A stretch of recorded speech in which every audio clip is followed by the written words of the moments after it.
Bismillahirrahmanirrahim. Bonjour à tous, soyez les bienvenus. Aujourd'hui, nous allons tenter d'expliquer le chapitre 4 relatif à la fonction de la production à long terme. Donc, contrairement au court terme où seulement certains facteurs de production varient, à long terme, tous les facteurs sont variables. Donc, ainsi, à long terme, l'entreprise peut produire son bien en associant différentes quantités de travail à différentes quantités de capital. Donc, la première chose que nous allons aborder, ce sont les isocants ou bien les isocantes. D'accord? Les isocants représentent l'ensemble des combinaisons de facteurs de production K et L conduisant à un même niveau de production. Elles font ressortir en fait la flexibilité des entreprises dans leur choix de facteurs de production. Les entreprises peuvent obtenir un niveau de production donné en substituant un facteur de production à un autre. Par exemple, si nous avons la fonction de production Q en fonction de K et L égale K fois L, si K égale 1, L égale 1, nous aurons la quantité produite égale 1. Mais si nous avons K égale 2 et L égale 1,5, nous aurons toujours Q égale 1. Donc, les couples des facteurs 1, 1 ou bien 2, 1,5 appartiennent au même isocant. Ils représentent le même niveau de production. Très bien. Pour la représentation graphique, donc les combinaisons, par exemple, ici, F, D, A, permettent à la firme de produire exactement le même niveau de production, de même que toutes les autres combinaisons qui appartiennent à cette courbe d'isocant. Nous constatons que le passage du point F, par exemple, au point D, exige l'abandon d'une certaine quantité de K en faveur d'une unité additionnelle de L donnée par delta L, L2 moins L1, alors que ce qu'on a abandonné ou bien renoncé, c'est delta K qui est égal à K2 moins K1. Donc, cet isocant possède plusieurs caractéristiques. D'abord, il y a autant d'isocants que de niveaux de production possibles, donc une multitude. S'il y a plusieurs isocants, on appelle ça la carte de production. Plus l'isocant est éloigné de l'origine, plus le niveau de production est élevé. Les isocants sont convexes par rapport à l'origine, d'accord? Les isocants ne se coupent jamais. La forme des isocants traduit le caractère substituable ou complémentaire des facteurs de production et la pente de l'isocant est négative. On passe maintenant au taux marginal de substitution technique. Donc le TMS, entre les facteurs L et K, mesure la réduction dans l'utilisation d'un facteur K lorsque l'autre facteur, L, est augmenté d'une unité qui est juste nécessaire au maintien d'un même niveau de production. Autrement dit, le TMST indique de combien il faut diminuer, renoncer, abandonner la quantité utilisée de K lorsqu'on augmente d'une quantité de L pour un même niveau de production.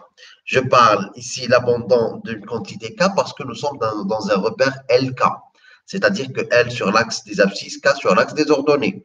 Le passage de K à L, c'est-à-dire la quantité de K à laquelle il faut renoncer pour avoir une quantité supplémentaire de L, tout en gardant le même niveau de production. Très bien. Alors, le TMST, c'est la pente de la tangente en tout point de l'isocant. Donc, le TMST, dans un repère LK, égale la moins variation de K sur la variation de L. Et c'est le rapport des des productivités marginales, PML sur PMK. Mathématiquement, le moins existe, mais économiquement, le TMST est pris en valeur absolue. Bien sûr, le TMST de K à L est égal à PML sur PMK, mais dans un autre repère, KL, le TMST, LK, donc, est égal à la productivité marginale de K sur la productivité marginale de L. Donc, le TMST aussi, il est décroissant, car l'isocant est convexe. D'accord? Nous avons fait en cours la démonstration mathématique avec une application. Donc, je vous demande de la réviser afin de mieux cerner les deux concepts de l'isoquant et du taux marginal de substitution technique. Très bien. On passe à autre chose.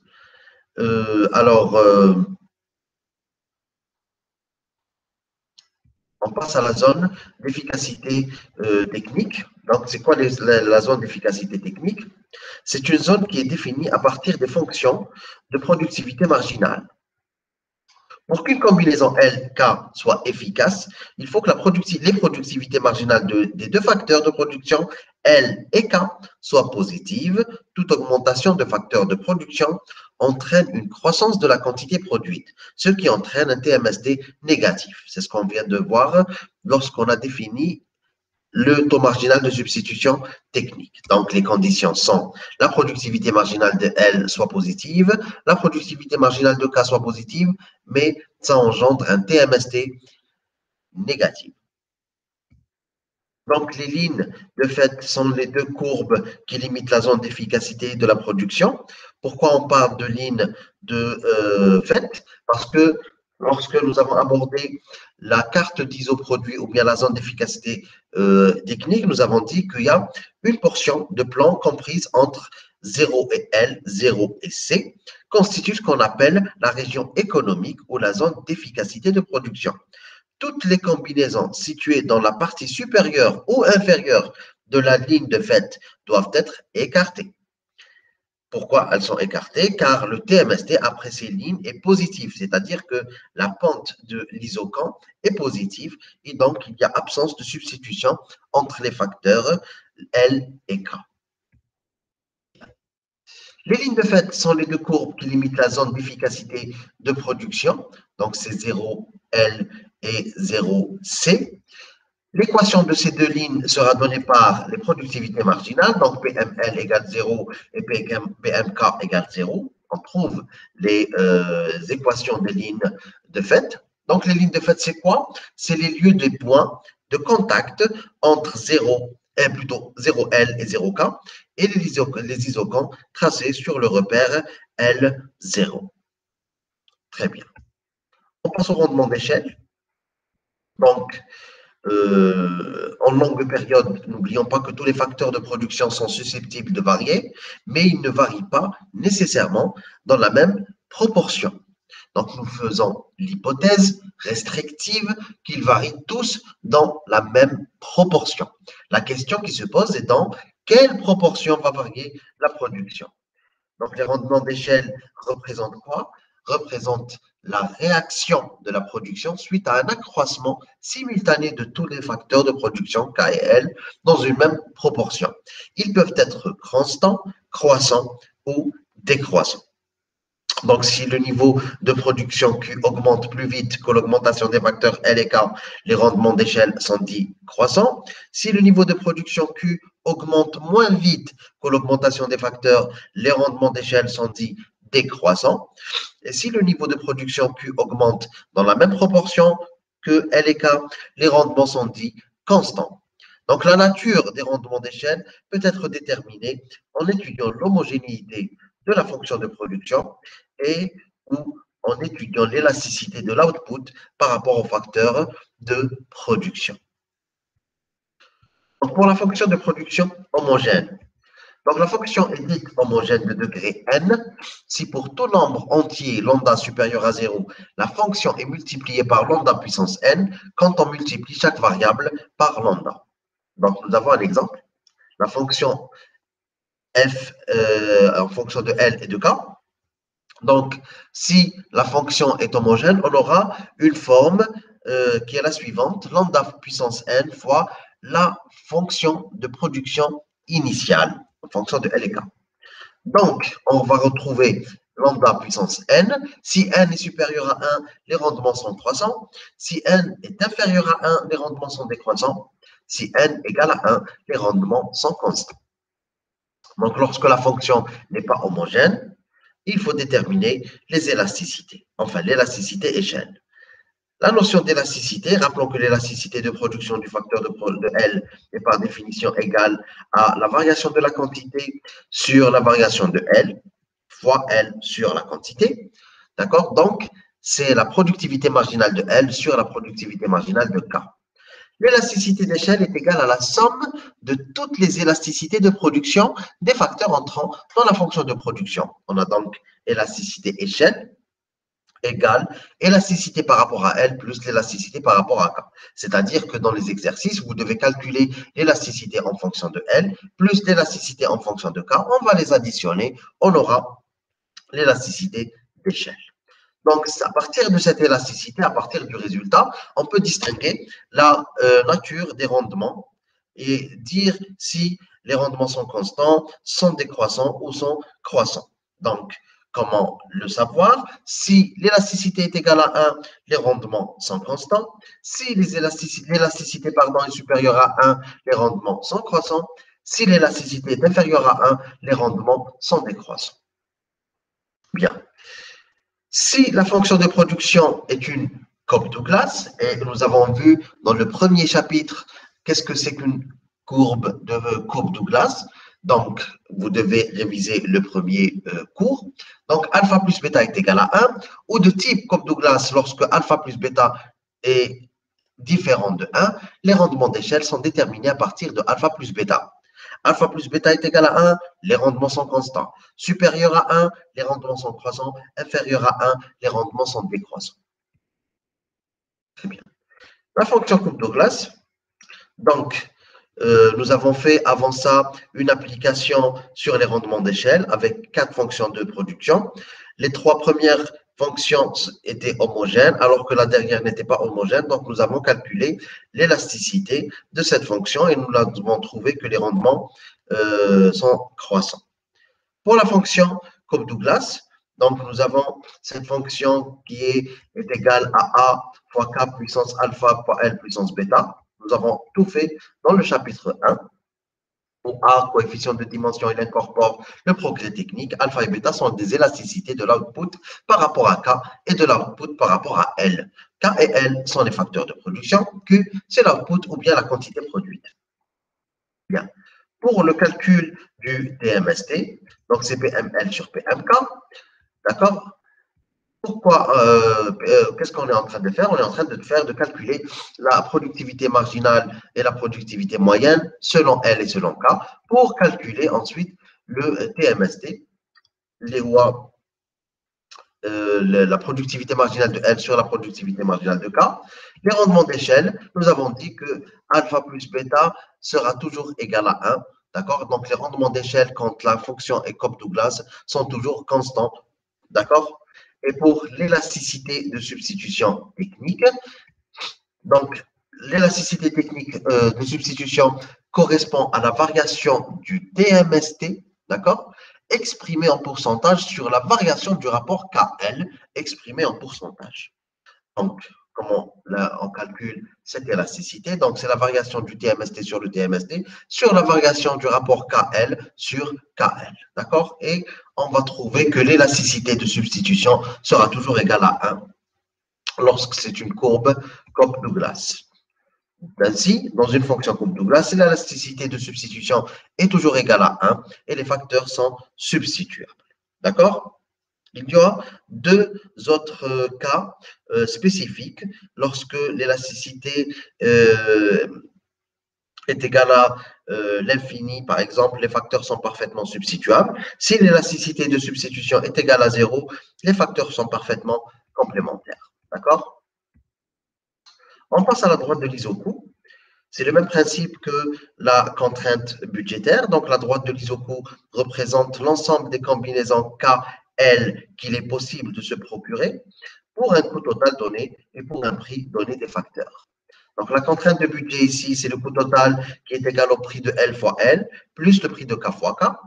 L'équation de l'Isoku sur un repère LK est K égale le coût total sur le prix du facteur K moins le PL sur PK fois L.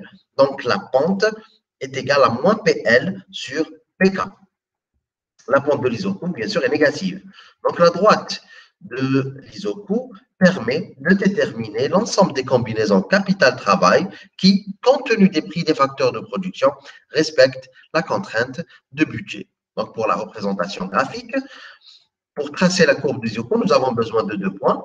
Le coût total sur PK lorsque L égale 0 et le coût total sur PL lorsque K égale 0. D'accord? Nous traçons simplement la courbe de l'ISOCO. C'est une droite avec une pente négative. Très bien. On passe au sentier d'expansion. Alors, le sentier d'expansion, c'est quoi? Donc, c'est chaque droite de l'ISOCO est tangente à un isocone correspondant à un niveau de production.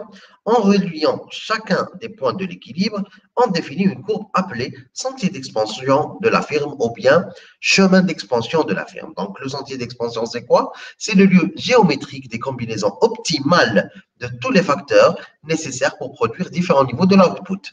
Son équation est tirée à partir du TMST. Donc, comme le TMST au point d'équilibre est égal à PL sur PK, et nous savons que le TMST aussi est égal à la productivité marginale de L sur la productivité marginale de K, vu que le repère est LK.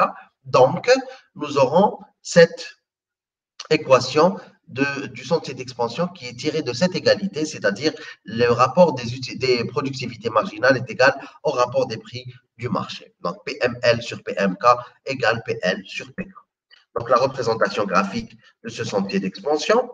Donc, à chaque fois que nous avons une modification des prix des facteurs de production, donc le coût ou bien du niveau de production, nous aurons eu un nouveau point optimal. À chaque fois que nous avons un point optimal, on le relie aux autres points optimaux. On trouve ce qu'on appelle le chemin d'expansion ou bien le sentier d'expansion. D'accord? On continue. Donc, on va aborder le choix optimal. Le choix optimal est la meilleure solution correspondant à l'équilibre du producteur ou l'optimum. Cet équilibre permet de respecter la contrainte technique liée à la fonction de production et la contrainte budgétaire liée à la contrainte économique, pardon, liée à la contrainte budgétaire. Donc, c'est le coût. Donc, la recherche de l'optimum demande la maximisation de la production sous la contrainte des coûts ou bien la minimisation des coûts sous la contrainte d'obtenir la production désirée ou bien sûr, la firme doit donc maximiser son profit étant donné les prix de marché et sa technologie. Donc, on va aborder le premier cas de la minimisation. Minimisation des coûts sous la contrainte de la quantité. Donc, nous avons à traiter ce programme de minimisation. Donc, le problème s'exprime mathématiquement sous la forme d'un programme de minimisation des coûts sous contrainte d'un niveau de production. La méthode de Lagrange permet de résoudre ce programme et aussi de définir la demande de facteur la plus économique pour le producteur. Donc, à partir de là, on peut calculer le Lagrangien, que vous maîtrisez déjà. On va calculer les dérivées partielles. Et à partir des deux premières équations du système de conditions de premier ordre, permettant de retrouver la condition d'optimalité du producteur. Donc, si on fait la première dérivée partielle, PL moins lambda PML, égale 0, donc PL moins lambda PML égale lambda PML et PK égale lambda PMK. Donc 1 sur 2, on aura PL sur PK égale PML sur PMK. Donc on va retrouver cette condition de premier ordre, permet de retrouver la condition d'optimalité. Très bien. Donc pour prouver que l'optimum est un maximum, est un minimum, donc, on doit calculer la deuxième condition, ou bien la condition de second ordre, si le déterminant de la matrice hessienne soit positif, négatif. Si là, le déterminant est négatif, on dit que le résultat est un minimum. S'il est positif, on dit que le résultat est un maximum, trouvé par le Lagrangien. Très bien. On passe maintenant au deuxième cas de maximisation de la production sous la contrainte du coût. On va utiliser le même raisonnement. Donc, le seul moyen ici pour la firme, pour l'entreprise, pour améliorer son profit est la maximisation de la production. Donc, à partir de ce programme, on va calculer le Lagrangien. On doit trouver les dérivées partielles, donc par rapport à L, par rapport à K, par rapport à lambda. Remarquons aussi que la première dérivée partielle, PML moins lambda PL égale 0, donc PML égale lambda PL. Et la deuxième dérivée, la PMK moins lambda PK égale 0, donc la productivité marginale de K égale lambda fois PK. Donc 1 sur 2, on aura PML sur PMK égale PL sur PK. Donc on trouve toujours la condition d'optimalité. D'accord? PL sur PK égale PML sur PMK. Parfait. Pour prouver que c'est un maximum, on va utiliser aussi la condition du second ordre pour un maximum qui est le déterminant de la matrice hessienne et il doit être positif. Une remarque très importante. Quand on faisait une fonction à deux variables, plutôt à une seule variable, on devait calculer la première dérivée égale 0. La deuxième dérivée, quand elle est négative, on dit que c'est un maximum. Si elle est positive, on dit que c'est un minimum. Ici, c'est le contraire. Si le déterminant de la matrice hessienne est supérieur à 0, on dit que c'est un maximum. Si le déterminant de la matrice hessienne est inférieur à 0, on dit que c'est un minimum. Parfait. Le dernier cas, c'est la maximisation du profit. Donc, l'objectif du producteur, lorsqu'aucune contrainte ne s'impose à lui, est donc de choisir la combinaison capital-travail qui rend son profit maximal. Le problème du producteur s'écrit formellement sous la forme d'un programme de maximisation sans contrainte. C'est ce que nous avons fait quand nous avons distingué la fonction d'offre. Donc, la maximisation du profit égale la recette totale moins le coût total. La recette totale, c'est quoi? C'est le prix fois la quantité vendue moins le coût total, les rois, le prix de L fois L plus le prix de K fois K. Avec le moins, on va l'écrire moins WL moins RK, où W, c'est le prix de L et R, c'est le prix de K. Pour avoir la solution du programme de maximisation, donc il faut définir les deux conditions de premier ordre. Donc, on doit dériver les premières dérivées partielles par rapport à K, par rapport à L, vu que nous sommes dans un repère KL. Donc, par rapport à K, c'est le prix fois PMK moins R, d'accord, et égale 0. Et la deuxième dérivée, P, le prix fois la productivité marginale de L moins le prix du facteur L. D'accord? Et si on continue notre raisonnement, on va écrire le prix du marché de l'EOP fois la productivité marginale K égale le prix du facteur K. Et le prix du marché fois la productivité marginale de L égale au prix du facteur L, donc par exemple le salaire. Ensuite, quand on fait 1 sur 2, on va trouver PMK sur PML égale R sur W, c'est-à-dire le prix de K sur PL. Si on inverse, on va trouver toujours la même égalité d'optimalité, l'IA PML sur PMK égale W sur R, l'IA PL sur PK. Très bien, ça c'est un optimum. Pour prouver que c'est un maximum, on doit calculer aussi le déterminant de la matrice hessienne et prouver qu'il est positif. D'accord? Quand il est positif, on dit que c'est un maximum profit. Merci pour votre attention et on se retrouve pour une nouvelle vidéo, Inch'Allah.